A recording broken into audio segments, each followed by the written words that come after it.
சரி நண்பா, விட்டுலேருந்து பார்ப்போமா? நம்மால் கார் இன்ஜின் ரொம்ப புதஞ்சு போச்சுன்னு ஒரு மாரி டென்ஷனாக இருக்கே. சரி நம்மால் சுவிட்சு போலான்ட்டு ஒரு ஓரமா ஒரு இடத்துல ஒதுங்குனான்.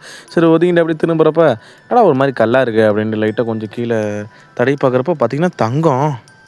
அவன் நம்ம சகாயம் "என்னடா பார்த்துக்கிட்டு இருக்க?" அப்படின்னோனே, "சீக்கிரம் வா, இங்க வா" அப்படின்னு சொன்னோனே, அவனும் வந்து பக்கத்துல வந்து ஒரு மாரி ஃபயர்லாம் விட்டு பார்க்குறான். பார்த்தோன்னா உண்மையிலே தங்கம் தான்.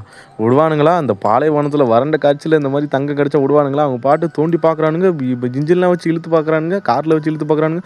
வரவே மாட்டேங்குது. அவ்வளோ பெரிய தங்கம். அவங்கலாம் டயர்ட் ஆயிட்டாய்ங்க. இது வேற எவ்வளோ தண்ணி இன்னும் வேற இருக்குன்னு தெரியல. சரி சீக்கிரம் வா, இல்லைனா ஓநாய் வந்து நம்மள பதம் பார்த்தரும் அப்படின்ட்டு. என்னது ஓநாயா? ஆமாமா. அதுங்க கண்ணுக்கு நீங்க ஷார்ப்பா தெரிவ. நம்ம கண்ணுக்குலாம் அது தெரியாது அப்படின்ட்டு.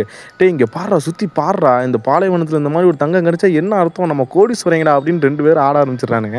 ஆட ஆரம்பிச்சு நைட் ஆயிடுச்சா? நைட் ஆயிடுச்சு பேச்சு போட்டுட்டு இருக்கானுங்க. என்ன பேசுறானுங்கன்னா, இப்ப இந்த மாரி நம்ம இதே இடத்துல இருந்தா இந்த மாரி தங்கத்த நம்ம எடுக்க முடியாது. நம்ம திரும்பி சிட்டிக்கு டவுனுக்குள்ள போணும். டவுனுக்குள்ள போய் எக்யூப்மெண்ட்லாம் எடுத்துட்டு திரும்பி வந்து இத உடைச்சு அக்கக்கா எடுத்து நம்ம போய் வித்தோம்னா நல்ல பணம் பார்க்கலாம். அதனால நான் இங்க இருக்கேன். நீ போயிட்டு எக்யூப்மெண்ட்லாம் எடுத்துட்டு வா அப்படின்னு சொன்னோனே நம்ம ஹீரோ வந்து பார்க்குறான். யோ எனக்கு நீ தான் இந்த ஊருக்காரன். உனக்கு தான் என்னன்னு தெரியும். நீ சீக்கிரம் போய் எடுத்துட்டு வா. நான் கூட இங்க வெயிட் பண்றேன்னு சொன்னோனே, அதுவும் கரெக்ட் தான். ஆனா நம்ம ஒரு நாள் டிராவல் பண்ணி வந்திருக்கோம். போறதுக்கு ஒரு நாள், வரதுக்கு ஒரு நாள். 2 நாள் ஆயிரும். நீ கொஞ்சம் தாக்கு பிடிச்சு இருந்துறியான்னு சொன்னோனே, நம்ம ஹீரோ அப்படியே பார்க்குறான். சரி இருந்தானே ஆகணும் அப்படின்ட்டு கையில இருக்கிற தண்ணி, ஃபுட்டு இங்க கொஞ்சம் ஒரு சில இருக்கிறதெல்லாம் குடுத்துட்டு, "டேய் சமாளிச்சிடுறா, லைஃப் மேட்டர்ரா" அப்படின்னு சொல்லிட்டு போனோனே, சரி பார்த்துக்கலாம் அப்படின்ட்டு அவனும் போயிட்டான். பாருங்க இந்த அடிக்கிற வெயில்ல எப்படி சர்வே பண்ண போறானே தெரியல. அப்படி இருக்கிற தங்கத்து மேல அப்படி ஒரு மாரி மண்ணெல்லாம் போட்டு, அந்த இடத்துல சுத்தி டென்ட் எல்லாம் கட்டி, சரி ஓகே கொஞ்ச நாள் அப்படியே இருப்போம் அப்படின்ட்டு. ஏன்னா இப்போ 2 நாள் ஆயிரும். சரி அதுக்கப்புறம் இப்போ ஓநாய் வேற வருதுன்னு சொன்னாங்க. ஓநாயா அது வேட்டை நாயான்னு தெரியல. அது நைட் நேரத்துல நெருப்புனா வராது அப்படின்னு சொல்லியிருப்பான். சரி நைட்ல நெருப்பு கொளுத்தணுமே அப்படின்ட்டு போய் சொல்லி எல்லாம் சேகரிச்சு, பக்கத்துல பார்த்தீங்கன்னா ஒரு விஷமுள்ள தேளு. அது கொத்துச்சுன்னா அவ்வளோதான் முடிஞ்சு போச்சு அப்படின்ட்டு கையில இருக்கிற டின் கேன், அந்த கேன்ல ஏதோ ஒரு மாரி இருக்கும் போல இருக்கு. அத சமைச்சு ஏதோ சாப்பிட்டுக்கிட்டு காலைல பார்த்தீங்கன்னா ஒரு மாரி தள்ளி படுத்துருக்காப்புல.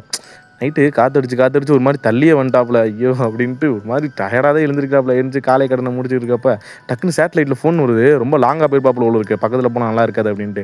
பக்கத்துல வந்து செல்ஃபோன எடுத்துட்டா அந்த ரிங் வந்து கட் ஆயிருக்கு. எப்படி இருக்கும் நம்ம ஆளுக்கு டென்ஷன் ஆயிட்டாப்புல அப்படின்ட்டு ஒரு மாரி தங்கத்தையே பார்க்குறாப்புல. என்னடா பண்றது? நான் ஒரு வேலைய பார்த்துருக்கப்ப லாங்ல ஏதோ மினுக்குற மாரி இருக்குன்னு பக்கத்துல போய் பார்த்தா ஃப்ளைட் கிராஷ் ஆயிருக்கு. இவருக்கு முன்னாடியே கிராஷ் ஆயிருக்கு போல இருக்கு அப்படின்ட்டு பக்கத்துல வந்து பார்க்குறாப்புல ஏதாவது தேவையான பொருளா இருக்குன்னு. அங்க ஒரு மாரி சோஃபா செட் மாரி ஒரு சேர் ஒண்ணு இருக்கும். சரி அந்த சேர்லாம் எடுத்துருவோம் நமக்கு தேவைப்படும் அப்படின்ட்டு ஒரு சிலதெல்லாம் எக்யூப்மெண்ட்லாம் எடுத்துட்டு கயத்த போட்டு கட்டி வராப்புல. எவ்வளோ டயர்டா இருக்கும் மனுஷனுக்கு. இப்படி என்ன பண்றது வந்துதானே ஆகணும் அப்படின்னு வந்து அந்த டென்ட் சுத்தி போட்டு நைட்டா அசந்து படுத்துடுறாப்புல.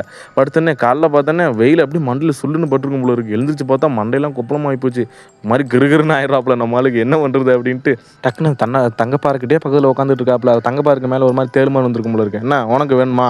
ஏன்னா இந்த மாரி சூழ்நிலையில நமக்கு நம்ம மைண்ட் இப்படிலாம் தோணும். சரி நண்பா, நெக்ஸ்ட் பார்ட் சீக்கிரம் போட பார்க்குறேன்.